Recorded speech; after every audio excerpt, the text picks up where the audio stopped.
បើយកទៅតាមសារព័ត៌មានដ៏ធំៗនៅក្នុងសហរដ្ឋអាមេរិកដូចជា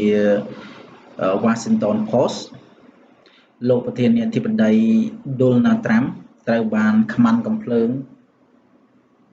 លួចអញ្ចឹងហេតុការណ៍នេះមានការភ្ញាក់ផ្អើល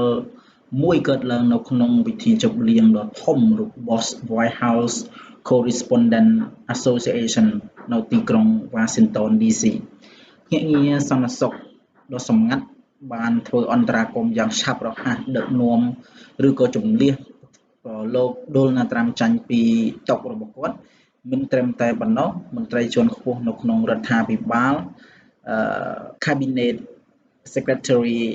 ក៏បានចាកចាញ់ពីបន្ទប់ពិធីផងដែរអ្វីដែលគួរឲ្យចាប់អារម្មណ៍មិនទាន់មានព័ត៌មានណាច្បាស់ការពីមូលហេតុពិតនោះទេអាចបញ្ពាក់ព័ន្ធទៅនឹងបញ្ហាសន្តិសុខឬក៏ការគំរាមកំហែងស្ថានភាពកើតឡើងយ៉ាងលឿននិងបង្កភាពភ្ញាក់ផ្អើលដល់អ្នកចូលរួម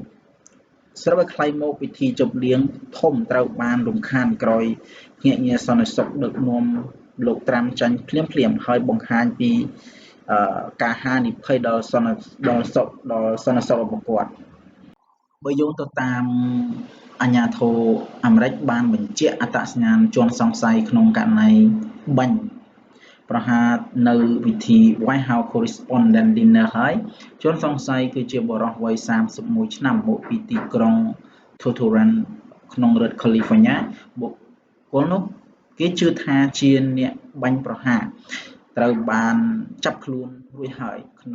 កំពុងតែស្ថិតនៅក្រោមការស៊ើបអង្កេតរបស់អាជ្ញាធរអ្វីដែលសំខាន់ករណីនេះកើតឡើងនៅក្នុង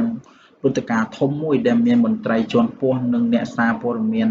ចូលរួមនឹងសន្តិសុខត្រូវបានពង្រឹងយ៉ាងខ្លាំងមូលហេតុនៃការវាយប្រហារនៅ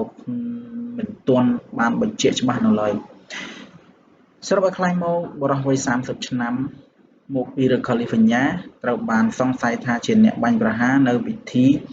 White House Correspondent Dinner ហើយត្រូវបានចាប់ខ្លួនអាជ្ញាធរកំពុងតែស៊ើបអង្កេត